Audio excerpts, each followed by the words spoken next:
4 दिवस झाले थंडी वाढली म्हणून त्याला घरातूनच स्वेटर घालून आणलेलं आणि हातात टोपी दिलेली डोक्याला घाल म्हणून. तर त्याने केस खराब होतात म्हणून अजिबात डोक्याला लावली नाही. तर त्याला सोडून आल्यानंतर ना सगळ्यात अगोदर चहा घेतला, त्याच्यानंतरच कामाला सुरुवात केलेली. तर इथं मी सोफा वगैरे झाडून घेतला. घरामध्ये खिडक्या जरी बंद असल्या ना तर भरपूर अशी धूळ येते. तर सोफा वगैरे झाडून झाल्यानंतर त्याच्यानंतर मी झाडू पोछा सगळं करून घेतलं. आज गुरुवार आणि गुरुपुष्य अमृत होते, त्यामुळे एक पूजा पण करून घेतली घरातली.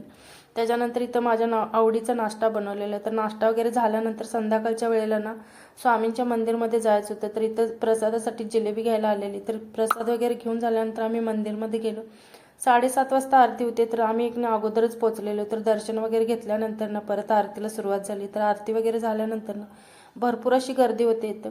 आरती वगैरे झाल्यानंतर प्रसाद पण होता, तर आम्ही प्रसाद वगैरे घेतला आणि घरी आलो. घरी आल्यानंतर देवाला नैवेद्य वगैरे दाखवला आणि जेवण केलं.